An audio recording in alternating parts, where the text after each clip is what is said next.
Consider the ellipse x square by 9 plus y square by 4 equal to 1।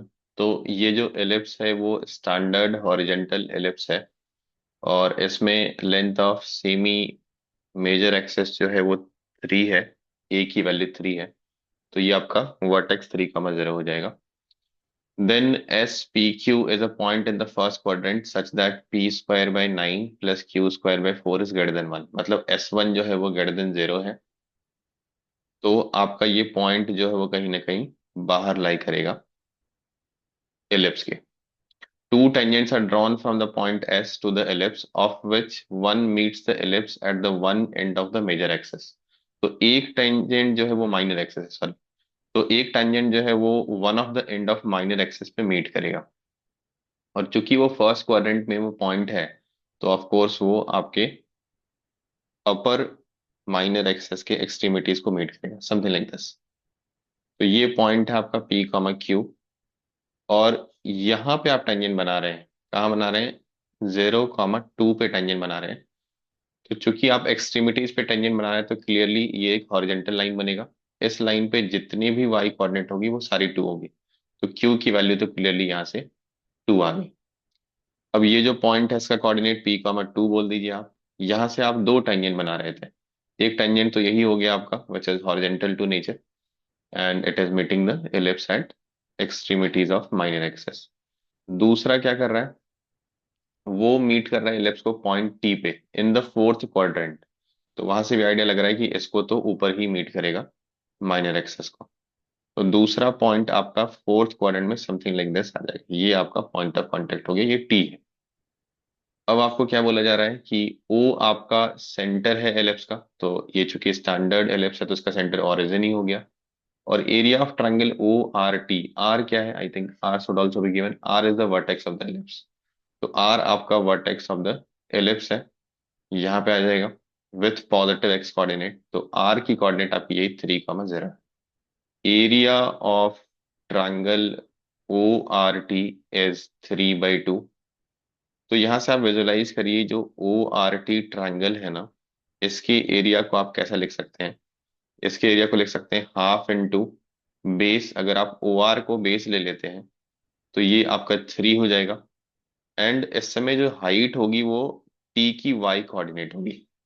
तो mod of y coordinate of T, क्योंकि ये नीचे है तो वाई कोऑर्डिनेट नेगेटिव हो जाएगा, बट डिस्टेंस आपको पॉजिटिव लेना है। तो ये 3/2 हो गया।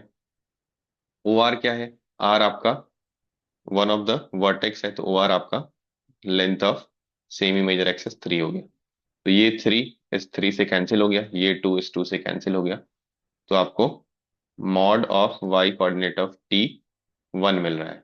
इसका मतलब वाई कोऑर्डिनेट ऑफ टी -1 हो गया, क्योंकि वो एक्स एक्सेस के नीचे है। तो इसका वाई कोऑर्डिनेट -1 हो गया, और टी तो एलिप्स पे लाई कर रहा है। तो एलिप्स के इक्वेशन में आप वाई की जगह पे -1 सब्स्टिट्यूट कर दीजिए, आपको एक्स कोऑर्डिनेट मिल जाएगा। तो लेट्स प्लग एक्स की जगह पे एक्स ही रखिए, वाई की जगह पे -1 रख दीजिए। तो -1 का स्क्वायर बाई 4 इक्वल टू 1। तो यहां से आपकी क्या वैल्यू आ रही है, x square by 9 is equal to 1 -1/4, 3/4 हो गई। तो एक्स कोऑर्डिनेट यहाँ से हो गया 27/4। एक्स स्क्वायर हो गया आपका 27/4, तो एक्स की वैल्यू हो गई +-3√3/2। अब चूंकि ये पॉइंट फोर्थ क्वाड्रेंट में है जहां पे एक्स कोऑर्डिनेट पॉजिटिव होता है, तो ये 3√3/2 हो जाएगा टी का एक्स कोऑर्डिनेट। अब आप टी पे टाइंजेंट बनाइएगा, तो इसका इक्वेशन आप कैसे लिखेंगे, आप पॉइंट फॉर्म में लिखेंगे, क्योंकि ये पॉइंट 2 डिग्री कर्व पे है। तो आप ट्रांसफॉर्मेशन यूज करेंगे इस एलिप्स के इक्वेशन में। ये एलिप्स का इक्वेशन है, पॉइंट आपका 2 डिग्री कर्व पे लाई कर रहा है। आप इस पॉइंट पे टेंजेंट का इक्वेशन लिखना चाहते हैं, तो x square will transforms to x x 1। X 1 हो गया आपका 3√3/2, और y square will change to y 1। Y 1 आपका -1, तो ये हो गया -y/4 इक्वल टू 1। आपको वैल्यू किसकी फाइंड आउट करनी है, you need the value of P and Q. तो क्यू की वैल्यू तो स्टार्टिंग में ही आपकी 2 आ चुकी है, तो आप रिजेक्ट कर सकते हैं ऑप्शन नंबर सी और डी। आपका ए और बी में से ही कोई आंसर होने वाला है। अब आपको क्यू कैसे मिलेगा, क्यू मिलेगा जब ये टेंजेंट इस लाइन y इक्वल टू 2 आपका इंटरसेक्ट कर देगा, तो उसी पॉइंट का एक्स कोऑर्डिनेट आपको p मिल जाएगा। p मिल जाएगा, क्यू की वैल्यू 2 तो आ ही चुकी है। तो आप सॉल्व कर लीजिए इस लाइन को। और इस लाइन को जो कि y इक्वल टू 2 है। तो y इक्वल टू 2 आप यहाँ पे रख दीजिए, put y equal to 2 and x equal to p in this line. तो ये हो जाएगा आपका p, 3 कैंसिल हो जाएगा 9 से, तो ये आपके पास हो गया p डिवाइडेड बाई 2 इंटू 3 6, और √3 आपका ऊपर है। y की जगह पे आप क्या रखने वाले हैं, 2 रखने वाले हैं, तो -2/4 इज इक्वल टू 1। तो √3p/6 इज इक्वल टू, ये आपका 1 + 1/2 3/2 हो गया। तो you are getting p is equal to 18/2 √3, which will turn out to be 9/√3, और सिंप्लीफाई करेंगे तो 3√3 हो जाएगा।